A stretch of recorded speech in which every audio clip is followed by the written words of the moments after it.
जैसे बोलते बच्चे हैं, अब बच्चों को भी ये बुद्धि कहाँ से आती है कि उनको उनके मतलब की बात बराबर समझती है। और बच्चा हो कि बड़ा हो कि बूढ़ा हो, नेगेटिव बातों को जल्दी अडॉप्ट करता है, नेगेटिव चीजों को जल्दी सीखता है, पॉजिटिव चीजें सीखने के लिए टाइम लगता है। बताओ ऐसा है कि नहीं है?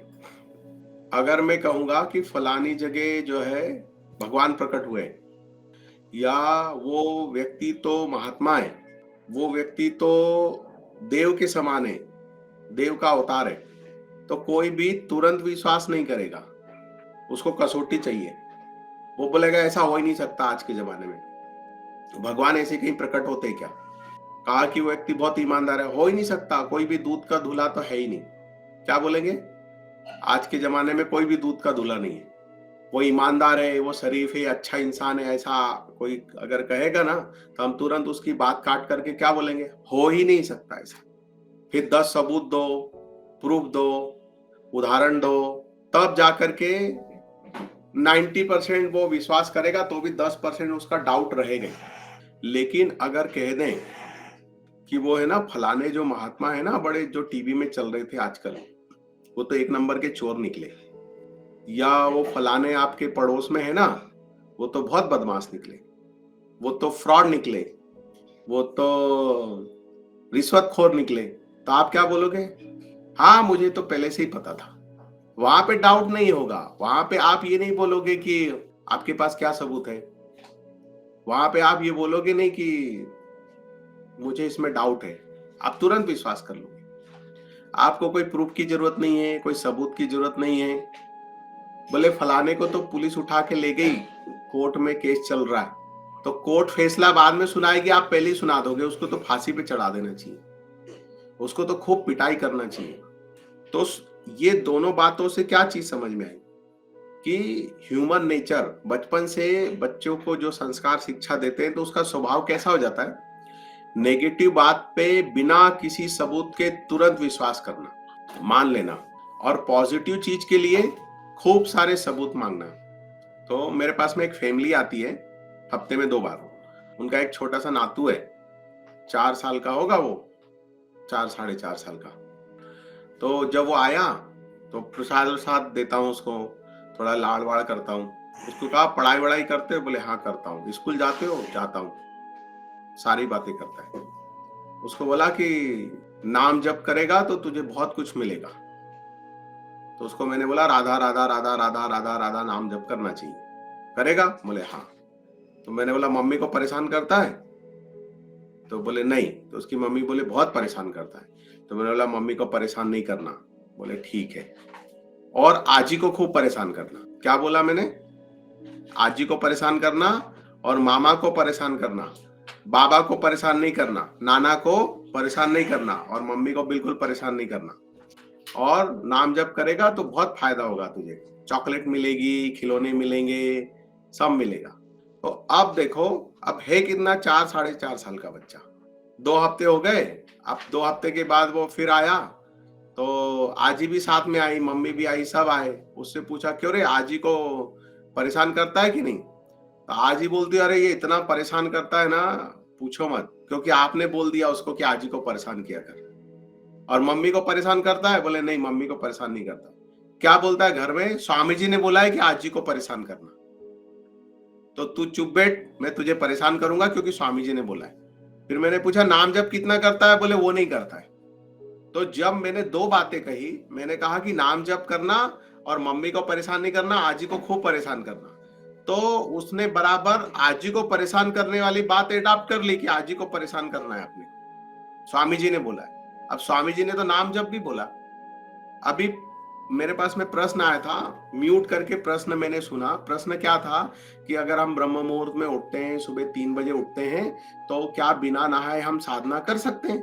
तो मैंने बोला साधना का नहाने धोने से क्या लेना देना, आप जिंदगी भर बिना नहाए साधना कर सकते हो। तो विवान जो है नाचने लग गया, ओए बल्ले बल्ले। साधना हम करेंगे नहीं, पर हमने समझ लिया कि जिंदगी भर हम नहीं नहाएंगे तो भी चलेगा। अभी एक दिन कोई बैठे थे, सज्जन आए थे, बात चल रही थी, बोले कितना पढ़ना चाहिए, क्या करना चाहिए? तो मैंने बोला हिसाब किताब करने लायक पढ़ गए तो बहुत है, फिर अपना कोई बिजनेस चला लो, नौकरी कर लो। अगर आपको कोई कलेक्टर ऑफिसर कोई बड़ी नौकरी नहीं करना है तो हिसाब किताब करने लायक पड़ गए 10वीं 12वीं। तो विवान करता, ओए बल्ले बल्ले। तो उसकी मम्मी बोलती है कि आप जो है दूसरे को शिक्षा देते हो, आप सोच के बोला करो। ये सुनता है, फिर ये बोलता है, पापा बोलते हैं कि हिसाब किताब करने लायक पड़ गए तो बहुत है। मैंने कहा वो हिसाब किताब करने लायक नहीं पड़ेगा तो भी चलेगा, कल ही नाम कटा देता हूँ स्कूल से। तो हमको हमारे मतलब की बात बराबर समझती है। अब कहीं से कोई पढ़ के आ गया, उसने बोला जे नर खाथे माछी आखन पूछ समेत, ते नर स्वर्ग जात है नाती पूत समेत। बोले इसका क्या मतलब हुआ? बोले जो मनुष्य मछली आखन पूछ समेत, मतलब आंख और पूछ सकेट जो मछली खा लेता है, ते नर स्वर्ग जात है नाती पूत समेत। बोले ऐसा मनुष्य जो है नाती पूत के साथ जो है स्वर्गों को जाता है। बराबर समझ में आ गया कि अब तो हम कल से मछली खाएंगे, पूरा पूंछ समेत आंख सहित पूरा खा लेंगे, नाती पूत के साथ बोले स्वर्ग में जाएंगे। बराबर अपने मतलब की बात कितनी जल्दी समझ में आती। हिंदी में होता था अतिशयोक्ति अलंकार, उपमा अलंकार, तो किसी ने विनोद में वो बात कह दी और उसका गूढ़ अर्थ पता है क्या? नहीं पता है। अब ऐसी एक पंक्ति है, ब्राह्मण होके मद को पीवे, पर नारी को कंठ लगावे, तर वो वैकुंठ को जावे। क्या बोला? वो दो तरह से अलग अलग कहा है। ब्राह्मण होके मद को पीवे, मांस का सेवन करे और मद पिए, अब पर नारी को कंठ लगावे, तर वो वैकुंठ को जावे। अब उसका गूढ़ अर्थ ये है कि ब्राह्मण मतलब ब्रह्म को जानने वाला, जाति वाला ब्राह्मण नहीं, ऐसे तत्व को जानने वाला मनुष्य जो है, इसको कहा है गौमुख। और जो खेचरी मुद्रा लगाता है, तो जो खेचरी मुद्रा लगा करके अपनी जीव का दोहन जो करता है, और मद को पीना, मद मतलब जो ऊपर से कपाल क्रूर से अमृत बिंदु गिरता है उसका सेवन करना, बूंद बूंद उसका जो पान करे। अब पर नारी को कंठ लगावे, पर नारी मतलब तुलसी को गले में जो धारण करे, तुलसी की माला गले में धारण करे जो, ये उसका अर्थ है। तर वो वैकुंठ को जावे, तो ऐसा मनुष्य निश्चय ही वैकुंठ लोक को जाता है। तो जिसकी जैसी समझ होती है वो वैसा उसको प्राप्त कर लेता है। इसलिए बहुत से गुरुजन कोई भी बात बोलने से पहले 10 बार सोचते हैं और बहुत डरते हैं कि मैं जिस अर्थ में कह रहा हूं उसी अर्थ में आप उस बात को समझने वाले हो, या अपने मतलब से अपना मतलब निकाल करके और अपने तरीके से जीवन को जीने वाले हो। एक उदाहरण मैंने दिया था, फिर से वही कहानी सुनाता हूं, क्योंकि वो रिकॉर्ड हो जाएगी तो सबको सुनने में आएगी। वो कि एक पंडित जी थे, वो महाभारत का पाठ करते थे, महाभारत पे प्रवचन देते थे। जैसे रामायण पे होता है ना, भागवत सप्ताह होता है, भागवत पे प्रवचन होते हैं, ऐसे ही वो महाभारत का पाठ करते थे और महाभारत पे चर्चा करते थे, प्रवचन देते थे, एक्सप्लेन करते थे उसको। तो एक गांव में जब गए, उन्होंने वहां पे महाभारत का पाठ किया, व्याख्यान दिया। महाभारत जो उनका 10-12 दिन, जो भी जितने दिन चलती है उतने दिन उन्होंने जब वो किया, तो जिस दिन आखिरी दिन था उस दिन जो है एक सेठ जी आए और उन्होंने कहा कि महाराज जी, आपने जो मुझे बात बताई आज तक जीवन में किसी ने मुझे नहीं बताई, तो मैं तो धन्य हो गया। मैं आपको निमंत्रण देने आया हूं, कृपया क्या आप हमारे यहाँ भोजन करने के लिए पधारेंगे कल? हाथ में पीछे से सेठानी भी आई, बहू भी आई, लड़का भी आया, सबने निमंत्रण दिया। तो परिचय कराया कि ये फलाने फलाने सेठ जी हैं, तो राजी हो गए। महात्मा जी ने बोला ठीक है, हम आएंगे आपके यहाँ।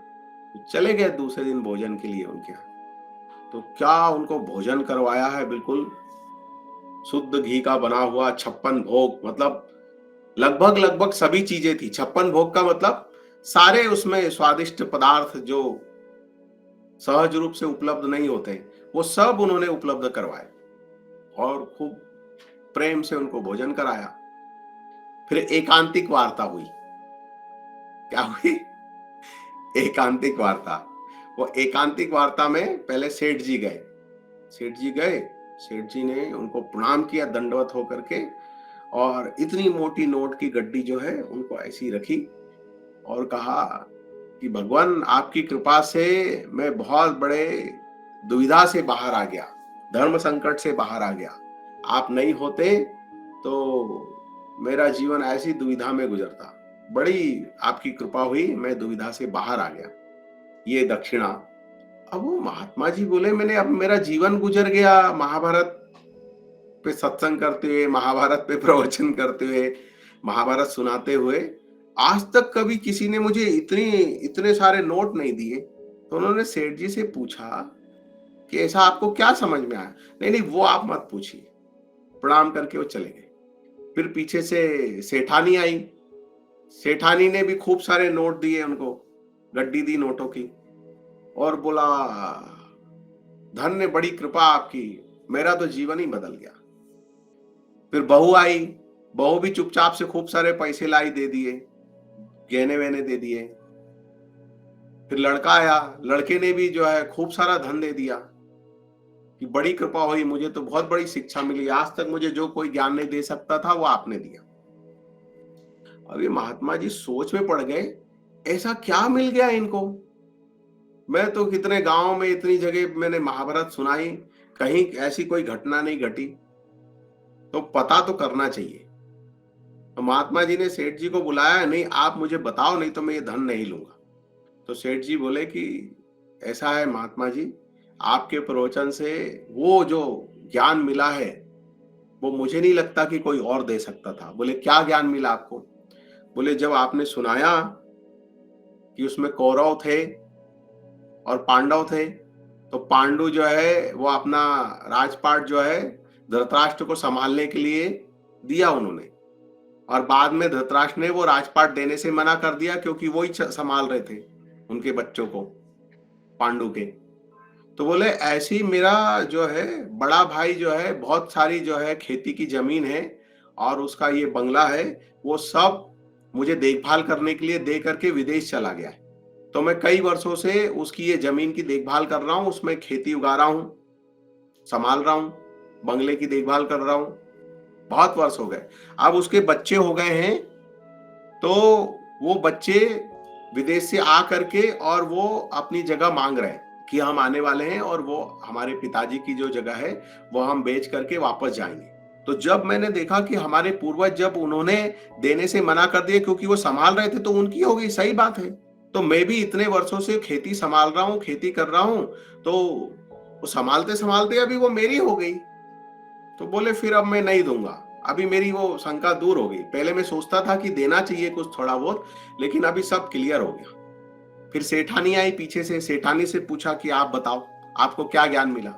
तो सेठानी बोले कि मैं बड़ी संकोच में थी, विवाह के पहले मेरे एक संतान थी और मैं संकोच में थी, वो गरीब घर में रह रहा है, और मैं चाहती थी कि मेरे और बच्चों की तरह उसको भी, उसका भी जो है आनंदमय जीवन हो, उसको भी धन संपत्ति मिले। जब मैंने देखा कि कुंती का भी एक पुत्र था कर्ण, तो अभी मुझे चिंता खत्म हो गई। अभी मैं उसको ला सकती हूँ और उसको भी उसका हिस्सा दे सकती हूँ, तो मैं दुविधा में नहीं रहूंगी कुंती की तरह। वो सबसे आखिरी में जब बात खुली, सब हुआ, तो नुकसान हो गया। फिर लड़का आया, सेठ का लड़का, उससे पूछा। बोले जब दुर्योधन सुई की नोक भी जमीन देने को तैयार नहीं, तो मैं फिर अपने बड़े पिताजी के, उनको मैं क्यों कुछ दूं?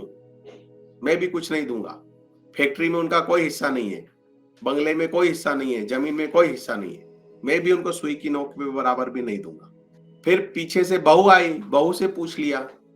तो बोले ये तो दोपहर में चले जाते हैं, और बोले पड़ोस में एक लड़का रहता है छेल छबीला, वो मुझे बहुत प्रेम करता है। तो द्रौपदी के 5 पति थे, अगर मेरे 2 हो गए तो क्या दिक्कत है? वो 5 पति होके भी सती थी, तो प्रेम ही कर रहे हैं, मेरे 2 पति हो जाएंगे तो क्या दिक्कत है? तो इसलिए अभी मैं वो दुविधा से बाहर हो गई। तो महात्मा जी ने अपनी पूरी महाभारत जो थी वो उठाई, गंगा जी में ठंडा किया। वो पूरे गांव के, जब गांव से बाहर जाने लगे तो पूरे गांव को ऐसे दंडवत होके प्रणाम किया उन्होंने, और उन्होंने फिर वो महाभारत करना छोड़ दिया। जीवन में फिर कभी कोई प्रवचन ही नहीं दिया। कोई ज्ञान नहीं दिया। तो ऐसा जगत है, ऐसा संसार है। कई बार जिस बात को जिस अर्थ में संत जन गुरुजन कहते हैं, उसको उस अर्थ में हम कभी समझते नहीं है।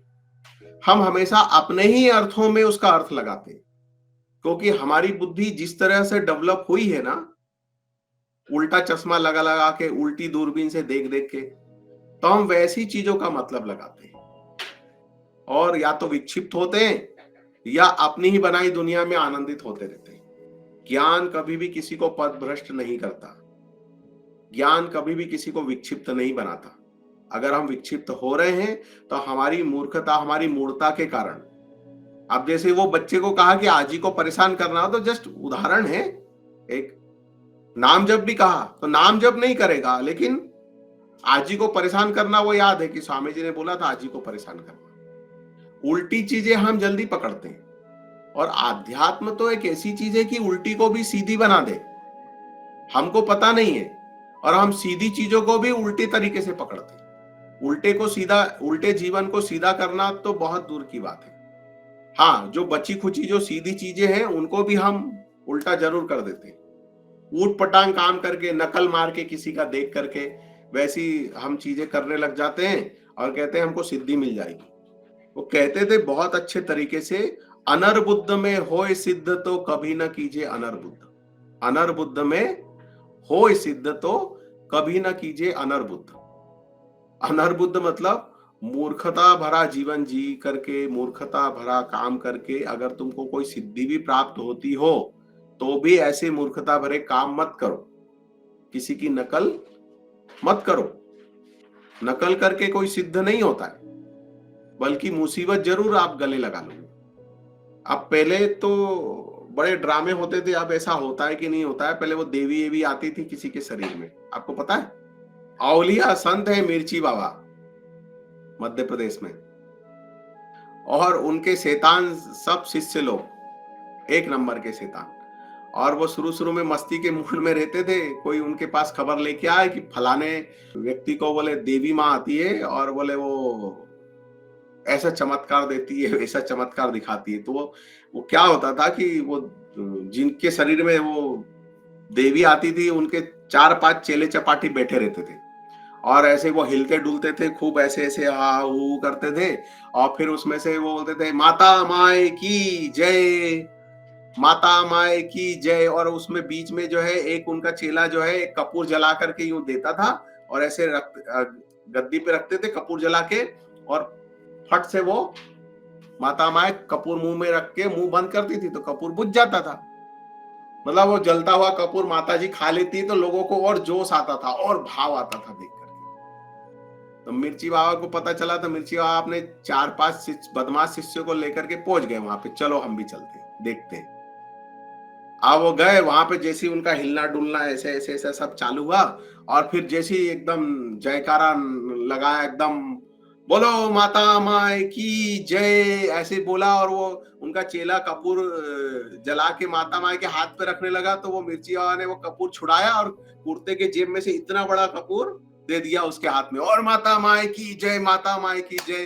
तो अब वो इतना बड़ा कपूर दिया जला करके उसके हाथ में जैसे रखा, माता जी ने मुंह में रखा। अब मुंह बंद करते इतनी देर में तो तालू पूरा जल गया। 4-5 दिन के बाद में अब तो गादी वादी लगती थी, माता जी आती थी, फिर दूसरे दिन तो नॉर्मल नल पे पानी भर रहे हैं। अब यंग लड़का था, बोला माता माए, तो ऐसे मुंह में रुमाल लगा के मुंह जल गया अंदर से पूरा। अरे बड़े बदमाश लोग हैं, मुंह जला दिया। क्यों? बोले माता जी तो कपूर खाती थी जलता हुआ।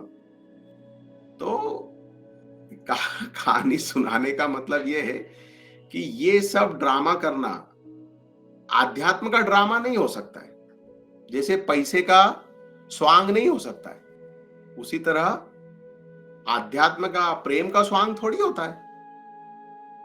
बाकी किसी भी चीज का आप स्वांग कर सकते हो। परमात्मा और आपके बीच का जो संबंध है वो आपका अपना है। वो दिखाने का, शोबाजी करने का, ड्रामा करने का थोड़ी है। वाहवाही बटोरने के लिए थोड़ी होता है। कई ऐसे जगत में औलिया संत हुए हैं, कुछ भी जीवन में वो ऊट-पटांग तरीके से करते हैं और चीजें सही तरीके से हो जाती है, तो उतना उनका सामर्थ्य है। और हम तो जीवन में कई ऐसे हैं जो सीधे तरीके से काम करने जाते हैं और उल्टा हो जाता है।